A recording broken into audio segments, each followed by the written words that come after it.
दोस्तों, यदि आप 10th या 12th किए हैं और आप चाहते हैं बिहार पुलिस का फॉर्म भरना, तो इस वीडियो में आपकी पूरी कन्फ्यूजन दूर हो जाएगी, क्योंकि इस वीडियो में आपको सारी क्राइटेरिया बताने वाला हूँ। क्या क्या प्रोसेस है, क्या आपकी एलिजिबिलिटी होनी चाहिए, क्या एज है, ठीक है, क्या सिलेबस है, सारी बात मैं आपको बताने वाला हूँ। सबसे पहले हम बात एलिजिबिलिटी की। आप यदि 10th किए हैं तो आप कोशिश कीजिए 12th करने की। 12th या तो आप first division, second division, third division, आप कोई भी डिवीजन हो, तो आप यदि आप 12th कर लेते हैं तो आप बिहार पुलिस का फॉर्म भरने के योग्य हो जाते हैं। बिहार एसआई की बात नहीं कर रहा हूँ, बिहार पुलिस कांस्टेबल की मैं बात कर रहा हूँ। आप बिहार पुलिस कांस्टेबल का फॉर्म आराम से भर सकते। बात कर लेते हैं एज लिमिट के। यदि आप general, EBC, BC, EWS, SC, ST किसी भी कैटेगरी से हो, यदि आप 18 वर्ष क्रॉस कर चुके हैं और आप 12th किए हैं तो आप बिहार पुलिस का फॉर्म भर सकते हैं। ठीक है, अब बात कर लेते हैं हाइट की। यदि आप जनरल और बीसी से आते हैं तो आपके लिए हाइट 165 सेंटीमीटर। यदि आप ईबीसी से आते हैं तो आपके लिए 162 सेंटीमीटर। यदि आप एससी एसटी से आते हैं तो आपके लिए 160 सेंटीमीटर। और ऑल कैटेगरी के फीमेल के लिए हाइट 155 सेंटीमीटर निर्धारित है। यदि आप इसके बीच में आते हैं तो आप फॉर्म फिलअप कर सकते हैं। फॉर्म भरने के बाद आपका ओमार बेस्ड एग्जाम होता है ऑफलाइन, जो कि 100 मार्क्स का एक एग्जाम होता है। ठीक है, उसमें नो नेगेटिव, कोई भी नेगेटिव नहीं है। आप आराम से 100 क्वेश्चन अटेम्प्ट कर सकते हैं। मैं आपको अभी बताऊंगा कैसे पढ़ना है। आप यूट्यूब से पढ़ के बिहार पुलिस एग्जाम क्रैक कर सकते हैं। उसके लिए आपको एनसीईआरटी का प्ले लिस्ट बना हुआ है, किस टीचर का, वो भी मैं आपको बताऊंगा। किस टीचर से क्या पढ़ना, यूट्यूब पर ऑल प्ले लिस्ट अवेलेबल है। आप वहां से अपनी तैयारी बेहतर कर सकते हैं, क्योंकि आपको एनसीईआरटी कवर करना बहुत जरूरी है। यदि एनसीईआरटी नहीं करते हैं तो आपकी तैयारी अधूरी रहेगी। ठीक है, और एनसीईआरटी के बाद ही आप लूसेंट वगैरह कुछ भी पढ़े। पहले आप अपना बेसिक मजबूत करें, उसके लिए आप एनसीईआरटी बहुत जरूरी है। आप 100 मार्क्स का एग्जाम होता है। एग्जाम जैसे ही आप क्वालिफाई करते हैं तो आपको पीईटी के लिए बुलाया जाता है। पीईटी में आपको 3 स्टेज से गुजरना होता है। फर्स्ट रनिंग, सेकेंड गोला, थर्ड जंप। रनिंग, यदि लड़का की बात कर लेते हैं, यदि लड़का 5 मिनट के अंदर आता है तो उसको 50 नंबर दिया जाता है। यदि 5 मिनट से 5 मिनट 20 सेकेंड के अंदर आता है तो उसे कुल 40 अंक दिया जाता है। यदि 5 मिनट 20 सेकेंड से 5 मिनट 40 सेकेंड के अंदर आते हैं तो उसे कुल 30 अंक दिए जाते हैं। वही 5 मिनट 40 सेकेंड से 6 मिनट के अंदर आते हैं तो उसे कुल 20 अंक दिए जाते हैं। और वहीं यदि 6 मिनट प्लस आते हैं तो उसे अयोग्य घोषित कर दिया जाता है। यही बात कर लेते हैं लड़की की।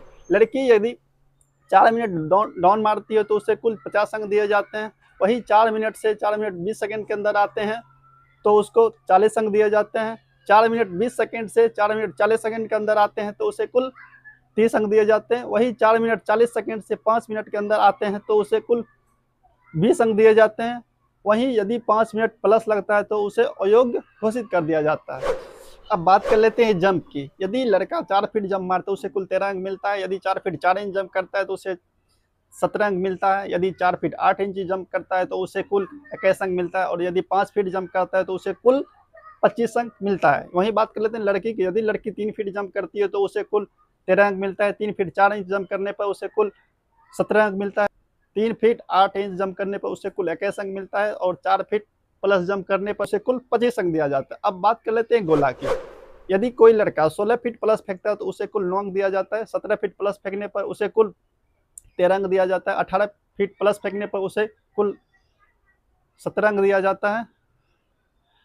19 फीट प्लस फेंकने पर उसे कुल 21 अंक दिया जाता है। और 20 फीट प्लस फेंकने पर उसे कुल 25 अंक दिया जाता है। वहीं लड़की की बात कर लेते हैं। लड़की यदि 12 फीट प्लस फेंकती है तो उसे कुल 9 अंक दिया जाता है। 13 फीट प्लस फेंकने पर उसे कुल 13 अंक दिया जाता है। 14 फीट प्लस फेंकने पर उसे कुल 17 अंक दिया जाता है। 15 फीट प्लस फेंकने पर उसे कुल 21 अंक दिया जाता है। और वहीं 16 फीट प्लस फेंकने पर उसे कुल 25 अंक दिया जाता है। तो मैंने फिजिकल की बात कर ली। फिजिकल के बाद आपका आता है मेरिट लिस्ट। तो जिसका मेरिट लिस्ट में नाम आ जाता है वो ज्वाइनिंग के लिए चले जाते हैं।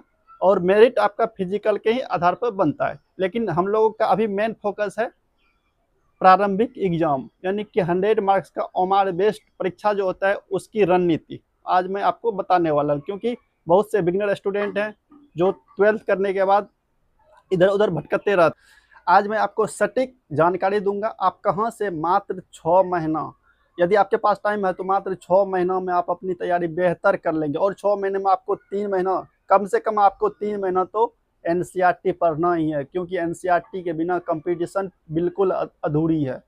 ठीक है, तो एनसीईआरटी आपको कवर करना ही होगा। और एनसीईआरटी कहाँ से कवर करना है मैं आपको बगल में दिखा दूंगा। ठीक है, किस टीचर से क्या पढ़ना है। आपको यूट्यूब पर प्लेलिस्ट बना हुआ मिलेगा, आप वो सब टीचर से पढ़ लें। ठीक है, एनसीईआरटी पढ़ने के बाद ही आप टेस्ट लगाएं, लुसेंट पढ़ें, क्योंकि एनसीईआरटी से ही आपका बेसिक स्ट्रांग होगा।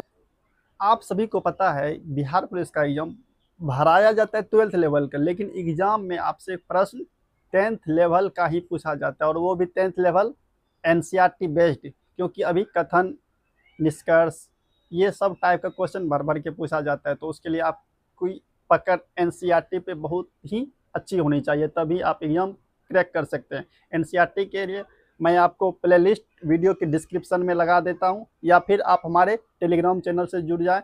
मैं सारे टीचर का, जो भी बेस्ट टीचर हैं उसका लिंक टेलीग्राम पे डाल दूंगा। आप वहां से वो सर का प्लेलिस्ट सेव करके उसे कवर कर सकते हैं, क्योंकि एनसीईआरटी के बिना कंपटीशन अधूरी है।